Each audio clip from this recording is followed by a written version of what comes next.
The story begins with a flashback that tells the story of a student named Yaya who lives his days as a college student. Fairs, a lecturer and head of the renowned robotics department, asked him to solve a problem because he was caught talking to his friend Rika in the middle of his class. Obviously the problem was trivial for Yaya, and he then gave an answer in a different way from what he had been taught. Yaya then said that Fair's formula was outdated and the formula from the answer he wrote was much faster. Upon hearing this, Fairs was hurt and embarrassed. He then immediately kicked him out of the class and called him an idiot. Like most geniuses, Yaya has an introverted nature. He tends to stay away from the crowds, and is very easily bullied by other students. Yaya's father, Saleh, is a retired engineer who now works as a watchmaker, while his mother has long since passed away. One night, Nasser, Salma's husband who worked as a housemaid in Saleh's house, came to Saleh's house, but Saleh immediately sent him away because Nasser had often committed domestic violence against Salma, and she had also already asked for protection from her parents. Nasser then left, while holding back his anger. After that, Yaya took his father to the warehouse of their house, which he used as a place for him to conduct his research. He then showed his father his invention, a super sophisticated robot named Mosa. Mosa was named after his brother who died when he was just born. The Mosa robot has been programmed and can be controlled by Yaya only through the mind of his artificial VR that has been connected to the spinal cord. Instead of being amazed, Saleh thought the little robot was just a toy for children. A while later, while the two of them were having a relaxing time, Nasser came back with his accomplice, and this time he brought a gun. Nasser's purpose in coming there was to get payback for Saleh's actions. Saleh was beaten badly and all his watches he made were stolen and his house was set on fire. Meanwhile, a fearful Yaya could only hide in the kitchen while carrying a knife. He didn't even dare to save his father who was already lying in his house that had been burned down.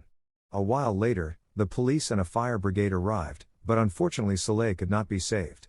After the visit to his father's grave, Yaya intended to sell his house, except for the warehouse where he conducted his research.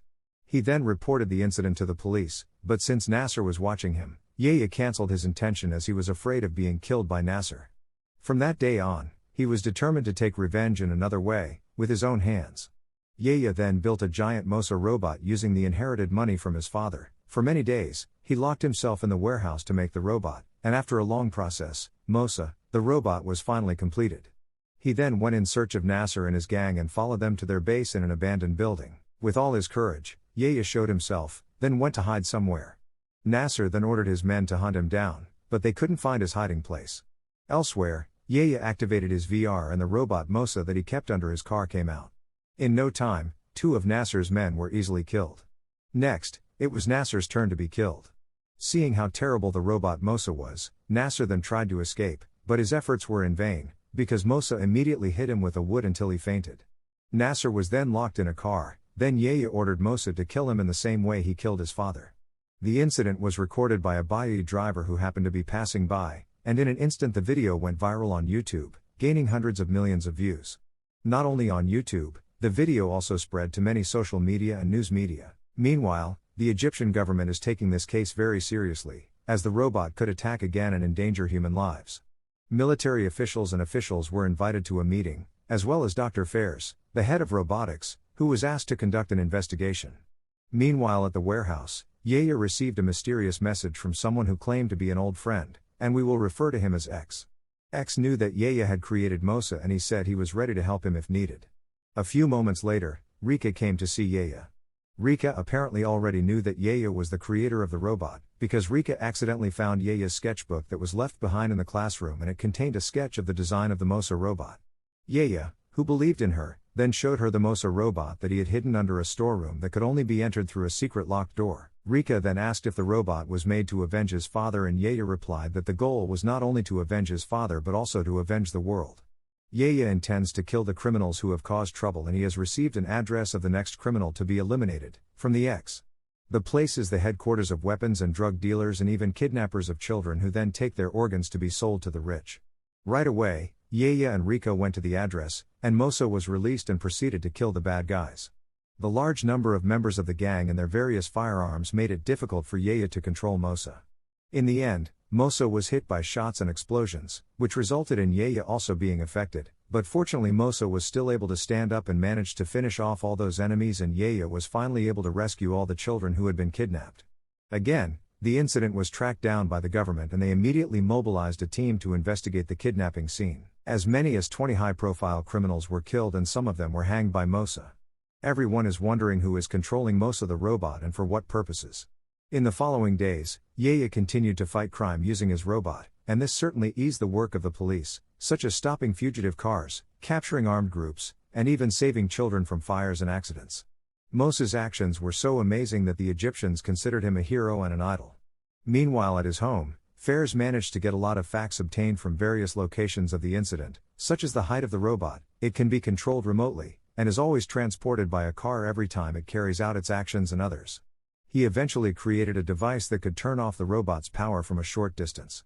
One day, at Rika's house, which is now Yaya's new base, a girl named Miriam came to see Yaya.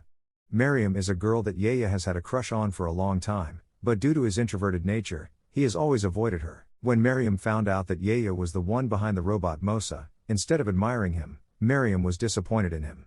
According to her, this is not a good solution to deal with the crime and it will certainly endanger Yaya's life. It turned out, Miriam also harbored feelings for Yaya since the first time she saw him on campus, but her love for Yaya had now turned into hatred, and finally she walked away from him.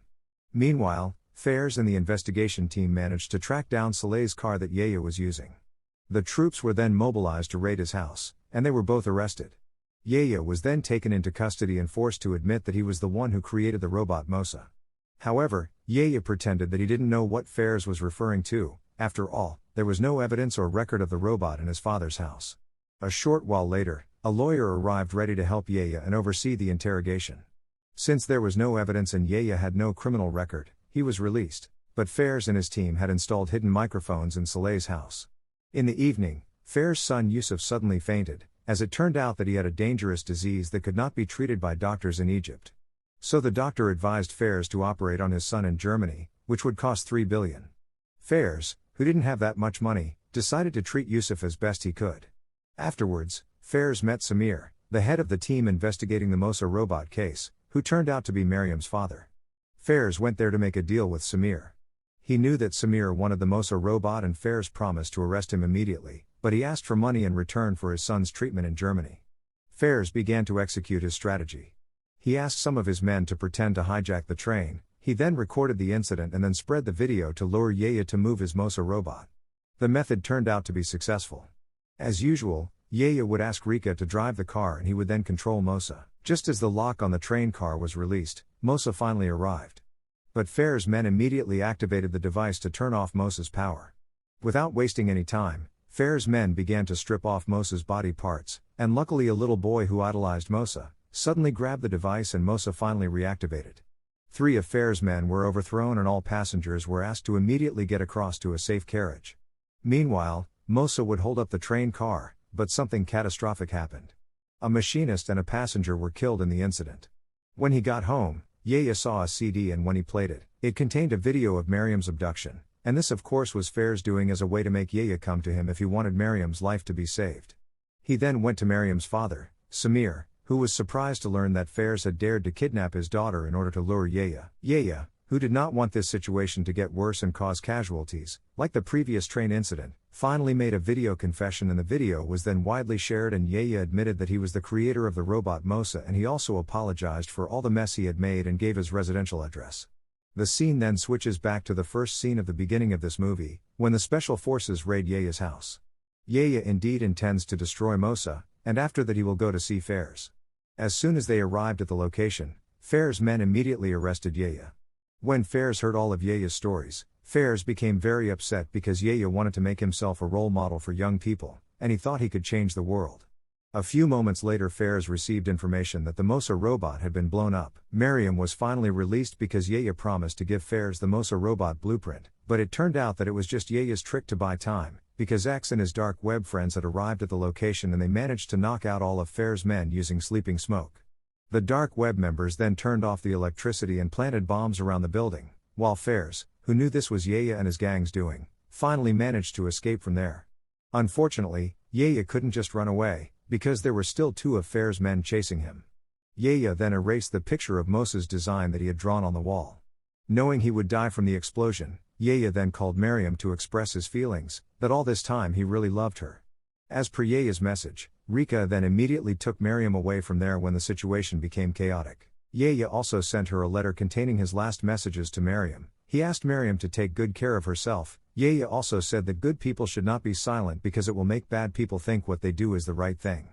Elsewhere, Fairs is finally arrested for acting without government permission and has harmed many people, killed civilians and even kidnapped his boss's daughter.